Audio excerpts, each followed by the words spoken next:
Hello everyone, my name is Prateek and I'm the Marketing and Communication Manager at IXR Labs. I welcome you all to our webinar on how to unlock the power of VR to boost your college's NAAC rating. And I'm joined with Minakshi Katoch.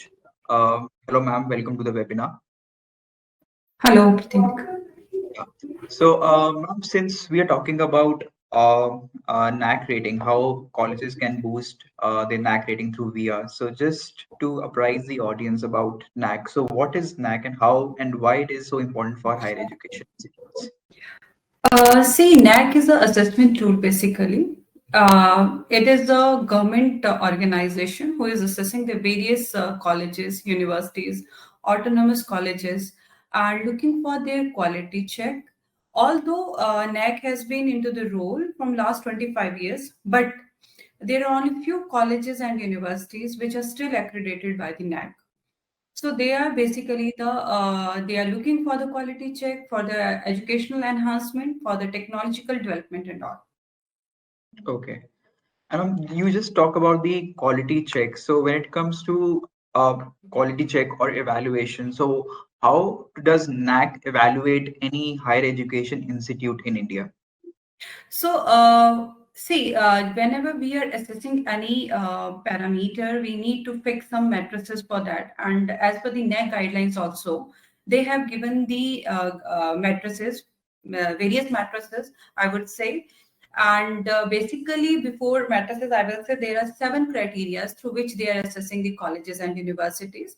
And those 7 criteria take care of the curriculum, teaching evaluation, research part, infrastructure, value additions, and green and sustainable approaches inculcated in the university and all. So they are actually looking for the overall development of the university or college. They have prepared various criteria under which there are different matrices, and these matrices are broadly categorized into 2 types. One is quantitative, another is qualitative, and through which they are taking the evaluation part, and they are measuring their parameters as per the NAAC requirement. Okay. So just a follow-up question to that. So you mentioned about the various criterias and parameters. So Mhm. how does a university has to prepare themselves to get evaluated through NAAC? So what are the steps or the processes that are involved in the NAAC criteria or evaluation? See, for going through NAAC evaluation, so there are various criteria, as I told you, 7 criteria. They have they have given their dimensions, like what they need actually, and how the university or college can be evaluated. So they need to plan accordingly, and they need to go through a particular process which they have given in their manuals, and then on those, based on those manuals or matrices, they will be evaluated accordingly. So they have given the Excel sheet, they have given the quantitative, qualitative, all the guidelines in the manuals and standard operating procedure. Everything is mentioned there. And based on that, the college and university can prepare for themselves. But it should be a streamlined process. And if the university or college follow that streamlined process, definitely they can go for A or A plus rating. Okay, okay. So, being in the higher education industry myself, so how do you think when it comes to immersive technologies or any technology, as a matter of fact, how do you think NAC can incorporate those or keep that in mind when it comes to evaluating a university? See, NAAC is not a one-time assessment. A university or colleges has to appear again and again in the assessment. It's a cyclic process basically. So VR is a new technology which is just taking the pace right now, and I cannot say that it was there 5 years ago in the education industry as much as it is now. So we can say that with VR or virtual reality, definitely we can enhance our teaching qualities, we can enhance our research patterns, innovation. Then we can, develop various innovation parameters in our universities. So we can go for different things, because when we talk about virtual reality, when we are listening about virtual reality, it seems like it is a one thing. But if we go behind the technology, there are many things which are involved in that. So those parameters or those things which are involved in the virtual reality can be put in various criteria points of the NAC, and which will definitely help the university and college to enhance their reports, and finally their rating can be again enhanced with that. Okay. Ma'am, so just before we move to the presentation, what I want to learn from you is that how has NAC, the evaluation procedure of NAC has evolved over the time? Like, for example, recently with new technologies coming up. So, how has been the transformation so far in terms of evaluating the any particular, university? So, see, while we talk about NAC, they have their quality management system basically, and they are into working from last 25 years, as I told you. And after some regular interval, they do revise their manuals as per the technological advancement and as per the requirement of the social technological development. So they are enhancing their manuals timely. They are taking care of the technological advancement. They are taking care of the social advancement. They are taking care of the cultural advancements. So with that, the manuals are updated with the time intervals, and accordingly SOPs are prepared, and everything is taken care accordingly. Okay. I think we can now move to the presentation side of things. So yeah, you can present it now. Yes, I would like to tell that Prateek that the points which you have asked will be covered again in my PPT. So if I have missed something in questions, that can be taken care in the PPTs. So it is bit elaborative PPTs, and each criteria point is discussed there, and what is NAC, why NAC, what is the roles and responsibilities of NAC. That has been discussed in detail in the PPTs.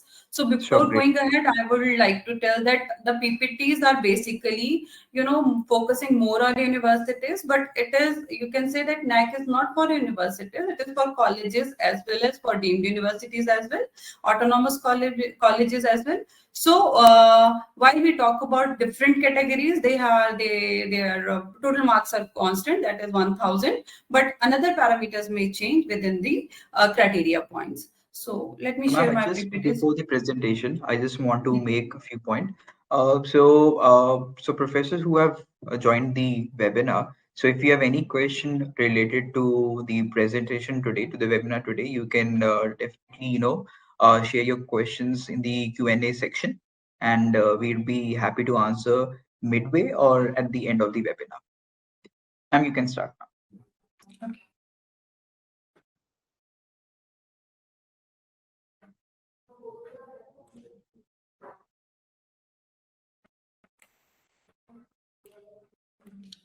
I hope that screen is visible to you. Okay, so today we are going to discuss about the NAC ranking. So how VR can uplift your college university's NAC ranking, and what is the role of virtual reality in higher education? So while we talk about NAC, NAC is basically National Assessment and Accreditation Council.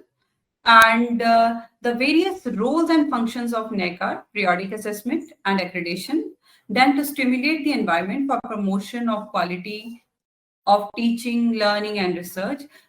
And NEC also assess that how the university or college is encouraging for the self-evaluation and innovations and research paths. And it also take care that how the quality is produced in the research studies and training and development programs. And NEC also assess that how they are collaborating with the various stakeholders in the industry and in academia. So the education value framework for the NAC is contributing to the national development. They will check that whether the university is contributing for the national development. Then they will check that if it is making the student socially compatible or not as per the technological advancement. And it is also taking care of the various human values in the students, which are taken care again, which is taken care by the educational institute. Then it is again promoting the technology, which is the latest technology. We can say that in the various areas. And I would like to tell here that when we talk about technology, it is they are more focusing on the interdisciplinary approach rather than focusing on a particular subject, where merging of the different subjects is there, and they are working with the computer science and electrical, or computer science with mechanical, that kind of approach. And they are again looking for the quest for excellence. They are looking for the various patents and research publication, quality of research, which is done by the institute. So while we talk about the NAAC, who all can apply for the NAAC basically? So there are various universities and colleges. They are broadly put into three different categories. One is autonomous, then affiliated colleges, then there are universities, central state university, deemed to be universities, and then there are subsequent cycles as well. They can also apply for the NAAC cycles.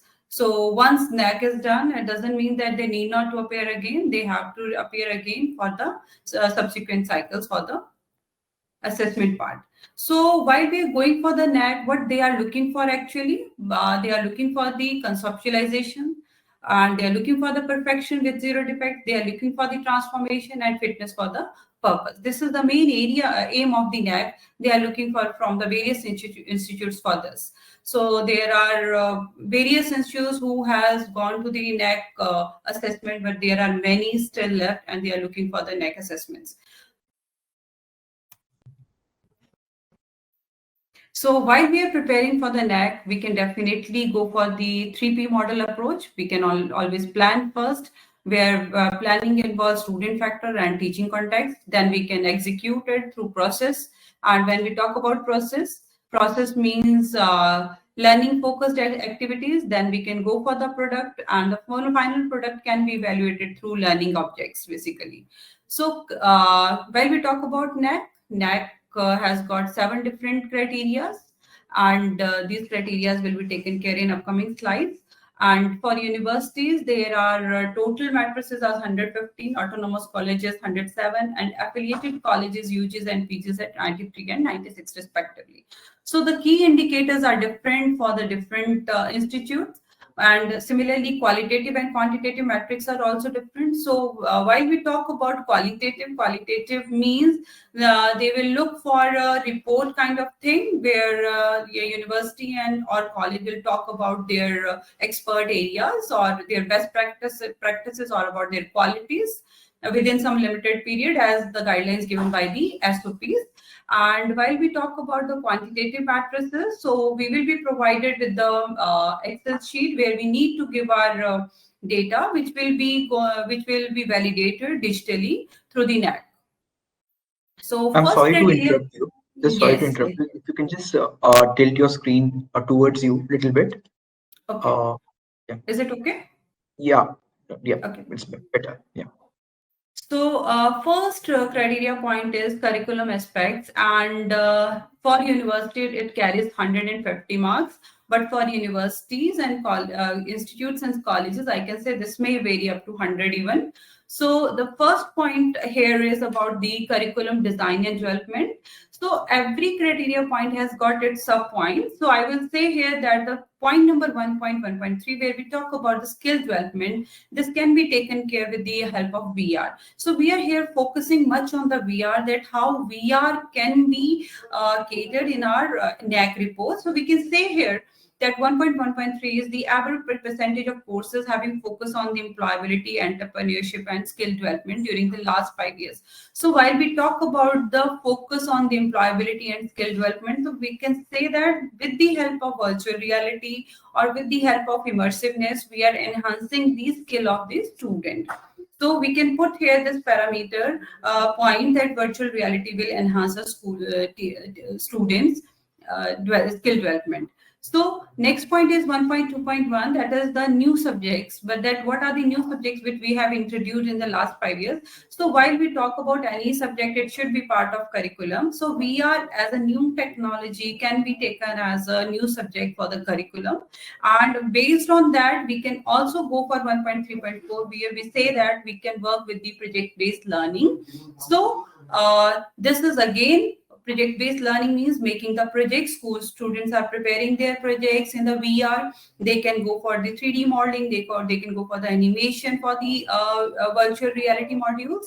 So again, we can say that this should be part of the curriculum. Then it can be taken care in the 1.3.4. All these criteria points has got some marks. So NAAC, in the NAAC report, if we are putting our VR virtual reality thing here, then this can enhance our marks by, in criteria 1, by approximately 45 points. Second criteria point is teaching, learning, and evaluation, which is of 200 marks. Again, I will say that this is for university level, but for colleges and affiliated colleges, this may vary from 150, 250, or 300 up to 300. That will depend on the type of the institute.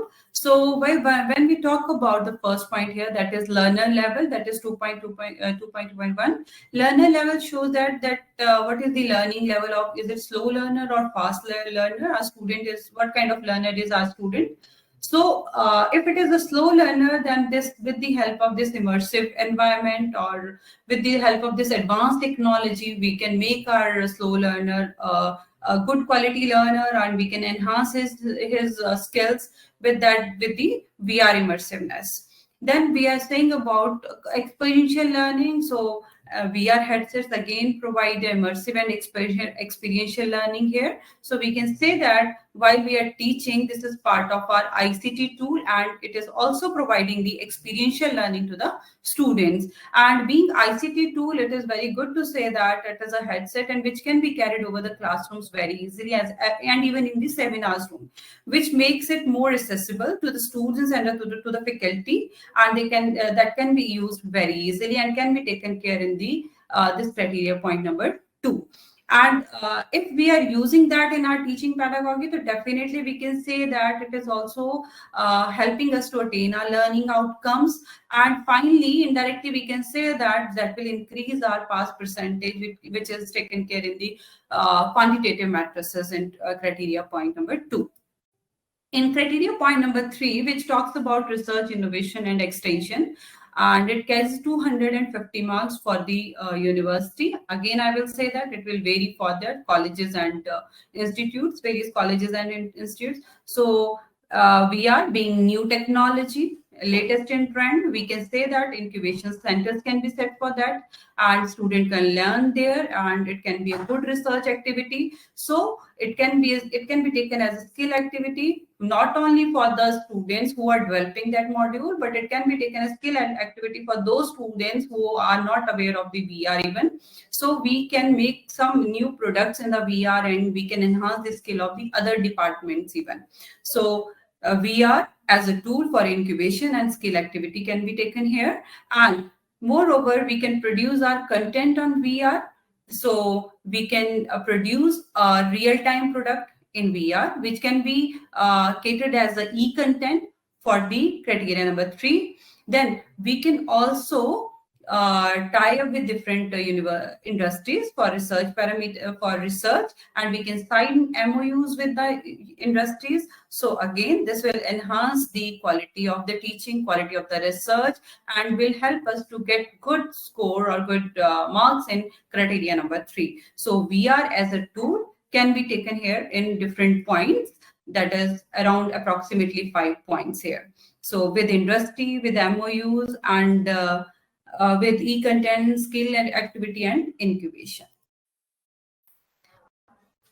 So while we talk about incubation, definitely we can go for even center of excellence or innovation or research lab. This can be developed at the institute or university or college, and student can develop and learn there. Student can make projects there, and they can do R&D multiple types of things, like not related to their own subject, they can go beyond their own subject. This will also encourage the interdisciplinary learning among the students, and this will be a good practice for the industry as well, to prepare the students for the job actually.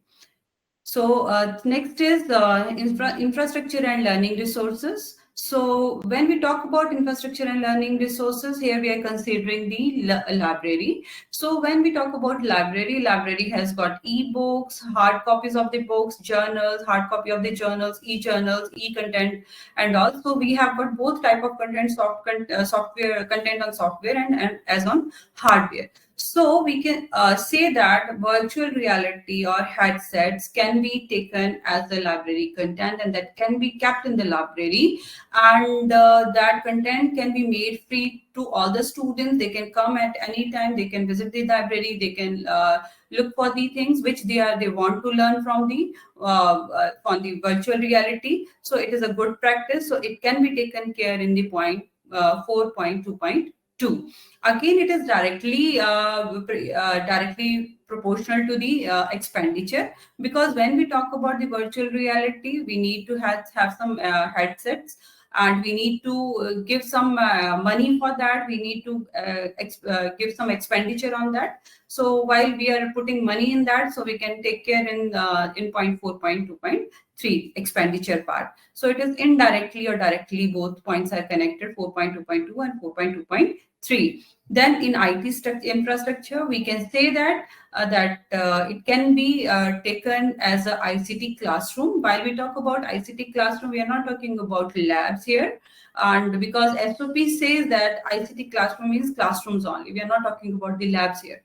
So being a headset and easy to carry, it can be easily made as a ICT classroom part, and the student can learn easily from that, and teacher, it is comfortable to teacher even to carry that headset and make them understand with that. So also teacher can develop their e-content on that. A university or college has the facility to produce the e-content, so that can be shifted to the VR headset, which will make the students easy to understand, and that will also enhance the quality of the university or college. This is point number 5, where we talk about student support and progression. This is the criteria point number 6, where we talk about the governance, leadership, and management. So there are many points here, but we are considering only few points. So first point is here, faculty empowering strategies, and which carries around 30 marks. Again, I will say that this is for university, and more or less same is for colleges and institutes also. So when we talk about training and development, so we can give training to the various faculties or faculty of various departments related to VR. So that can be taken here in 6.3.3. And again, we can say that 6.5.1, that it can be taken as the IQAC initiative. If someone is going for the accreditation in second round, then they can say that it is a IQAC initiative or quality initiative 6.5.3. So at both places this can be kept. And if someone is going for the first time, then again they can also mention. So it is beneficial for both who are going for the first time and for those who are going for the second time. Those who have gone through the first time, I think virtual reality, they must have not catered there in their previous reports. But here I can say that if they're going for the subsequent cycles, they can say here that VR is one of the best practices or IQAC initiatives, which can be considered here in criteria point number 6.5.1. Then in criteria point 7, here we can say that the institutional values and best practices. So again, I will say here that there are many points here, but we are only taking care of here in first part 7.1.7, that is Divyangjan. When we talk about Divyangjan, so they need some special facilities as per the SOPs and as per the matrices which is given in the manuals.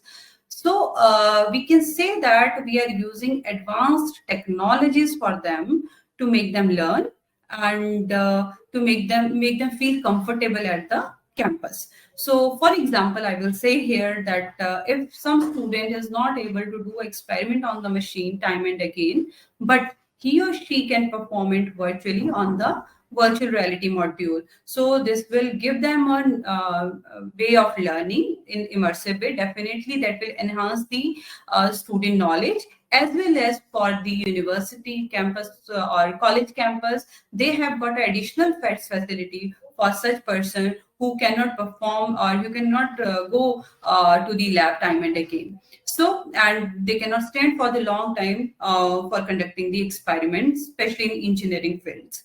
So this can be taken as one of the very good practice while we talk about this point. Again, when we next point is 7.2, that is best practices. So every institute or college or university has to specify the best practices.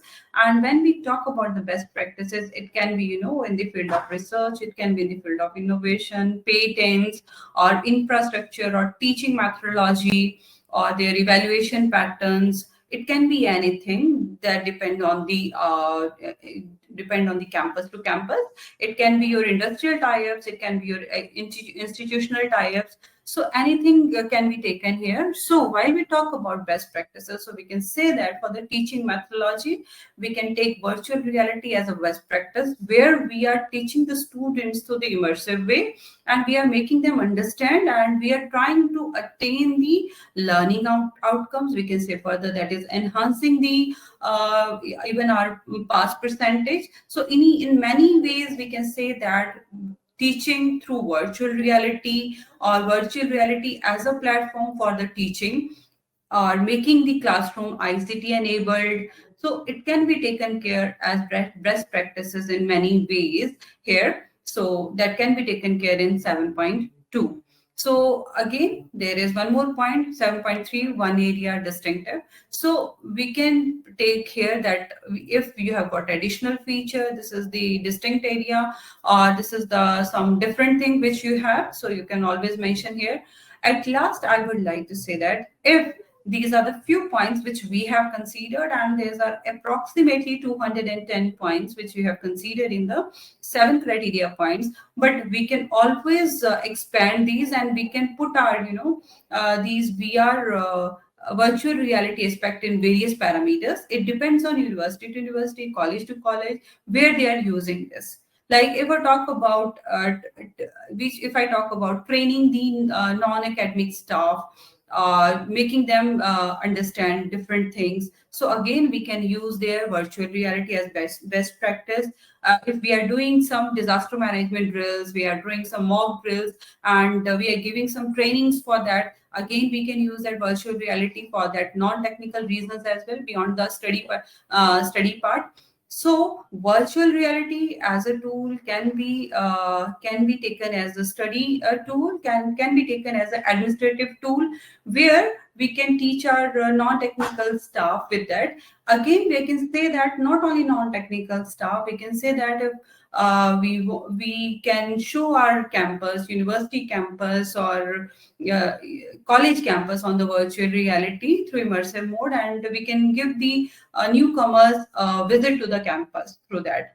And beyond that, we are giving that facility, so that if it would be great if that is created by the students and that is designed by the students, so that will give an additional feature to the university or college, that students are doing best practices in the projects, they are making new technology projects, they are developing new things, and they are working with the project based learning or outcome based learning education again. So in that way, we can take care of different things through one virtual reality technology or immersive technology. So as a tool, as a research, and as a non-academic parameter as well. So in total, so we can engage VR with our NAAC or NB reports in various manners. So criteria one, for criteria one, here we can engage it for around 45 marks. Even we can go beyond this. Although criteria one states about value addition courses as well, but that should be part of our course structure. That should be taught within the classroom only, through the faculty only. It cannot be through online mode. That is as per the SOPs. So we have not considered it here in this criteria one. Then criteria two, there are various points where we talk about the student-centric methods, we talk about the ICT-enabled tools, we talk about the attainment of the program outcomes. So through this immersive behavior, we can achieve all these parameters. Then in criteria three, we can go for center of excellence, that is incubation centers.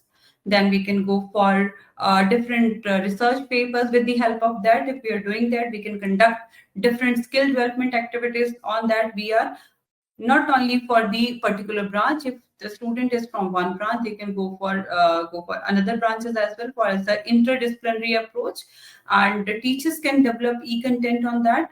Then there can be number of collaborations with the different institutes, research and industries for this virtual reality, and they can sign different MOUs. They can conduct various workshops, seminars for the students to enhance their skills, to enhance the skills of the faculty. Even they can conduct various short-term courses. They can conduct various seminars on that.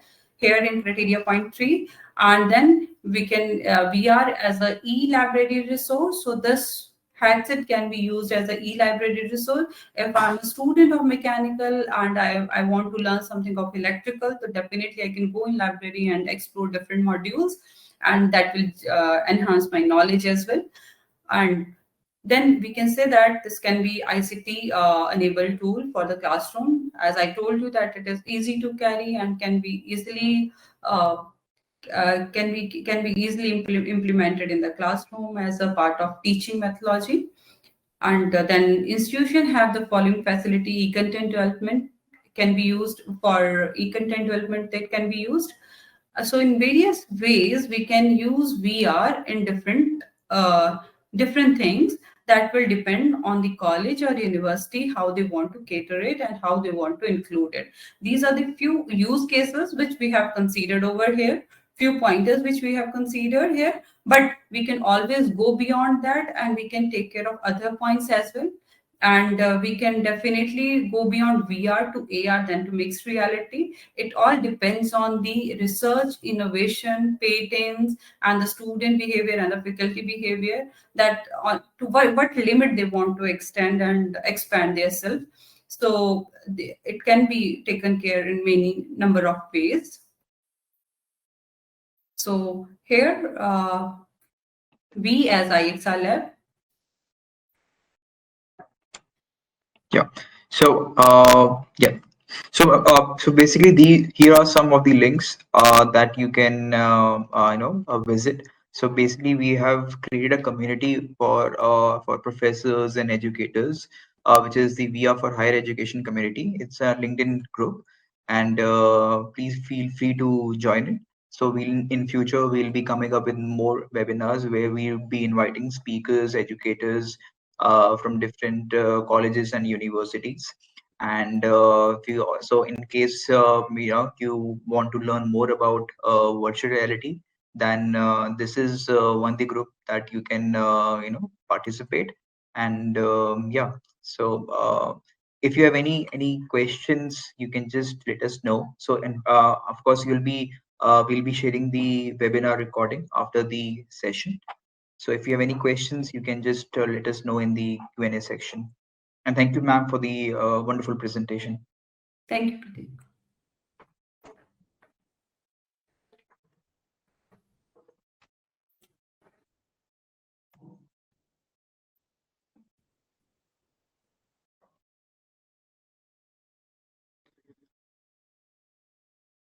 So yeah, so thank you everyone for joining the webinar. So as I said, so we'll be sharing the recording with you soon. And apart from that, if you have any questions, you can let us know. And we'll be once we share the recordings with you, and then we'll be inviting a lot of speakers and educators for future webinars as well. So thank you, ma'am.